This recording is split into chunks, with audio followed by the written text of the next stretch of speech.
Hello everybody, Lois Frankel here, member of Congress for this area, and I welcome you. I got two very special guests with me today. I got Mayor Keith James from the city of West Palm Beach, and I have Dr. Jake Leech. Is that right, Jake? Yes, Coach. Okay, and he is with the county. He'll tell you all that he does. But anyway, we have such good news. We're at Christmas time, right?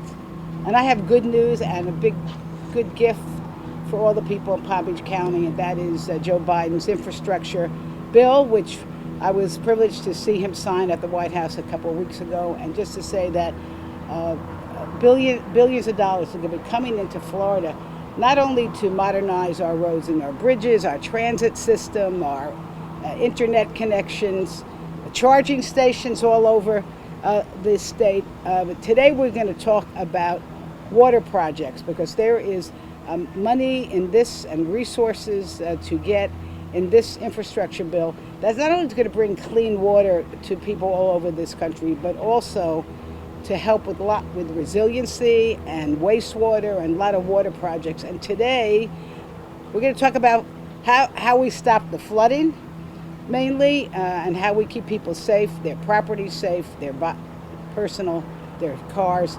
And I have two, as I said, great guests to talk about that. So let me start with the mayor. And Mayor, come on up here. City's going to be eligible. Florida is going to, as I said, Florida itself, we're going to get over $16 billion just for infrastructure projects here in Florida. And why don't you just tell folks what you're thinking about here in West Palm Beach? Thank you, Congresswoman. It is always a pleasure to see you and to be with you, and thanks for the invitation to participate in this press conference this morning. Lois, you're a wonderful friend to our city, and we are so appreciative of everything that you do to support our city, our residents, and the county, so thank you.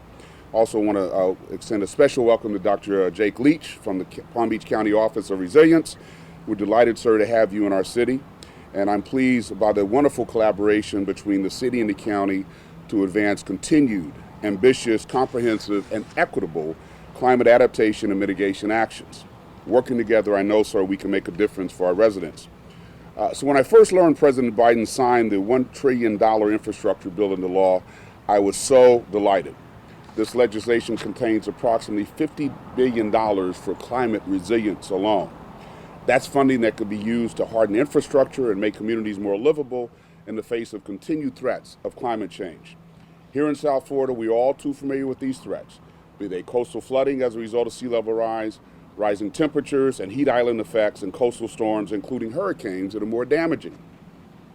Already, West Palm Beach has taken a number of steps to harden its infrastructure and build our community's resilience. By doing so, we provide a benefit to the health, welfare, and economic vitality of our city. Now, as of today, we've not received any of the infrastructure bill federal funds yet. However, we remain optimistic that the city will indeed receive some of these funds to fortify our city and strengthen our resiliency. Hardening our city to the continued effects of climate change comes at a big price tag, and one that West Palm Beach, frankly, cannot afford alone. As an example, we have identified a need to improve portions of the seawall along Flagler Drive to reduce and mitigate against flood hazards related to extreme weather events, storm surge, and king tides, which we anticipate will grow worse over time. To make the improvements that we desire and that we know are necessary, we're looking at close to $90 million on that one initiative alone. So again, I'm incredibly thankful to Congresswoman Frankel and to the Biden administration for advancing the infrastructure bill and for ultimately making these funds available. West Palm Beach remains hopeful that after funding is allocated to states and then local governments, we will be able to see a significant amount of funds. We also want to distribute these funds equitably throughout our community.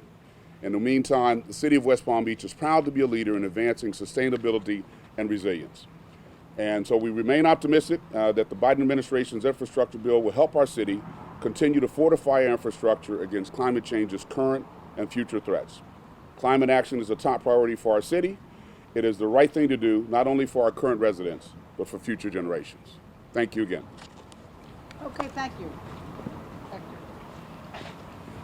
Good morning. I'm Dr. Jake Leech. I'm with the Palm Beach County Office of Resilience. It's really a pleasure to be here today with Mayor James of West Palm. Climate change doesn't know any political boundaries, so it's really essential that we partner with our local municipalities and the other counties in the areas. and the city's always been a very, very strong partner with us. It's also lovely to be here with the Congresswoman. Again, we couldn't do this without federal aid, so it's really wonderful to have it.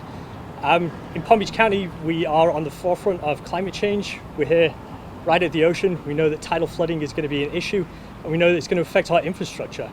We've already used earlier federal funding to do studies in parts of the county, and we've already partnered with other municipalities in the county to identify where we have infrastructure that's vulnerable to the consequences of climate change, such as flooding, extreme heat, and extreme wind. We know, for example, that in southeast part of the county, we have lift stations that move wastewater around that are vulnerable to flooding. It's not a particularly sexy topic, moving wastewater around, but it is absolutely essential to the functioning of the county. Infrastructure is one of those things that nobody really notices until it stops functioning. So it's really essential, and it's really fantastic that we're going to get these funds, hopefully, that are going to keep us with this infrastructure functioning long into the future. Thank you very much. Thank you, great. Thank you very much.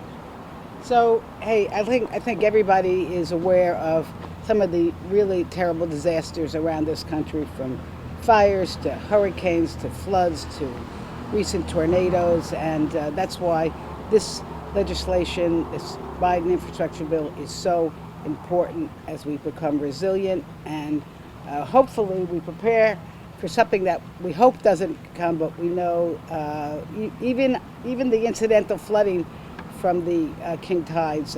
Anyone who's ever been in a car that the water has risen, or you haven't been able to pass a road, or the water's come into your home, knows how important these projects are. So with that, just take any questions. Got it? All right. Thank you, everybody. Thank you, guys. Good job.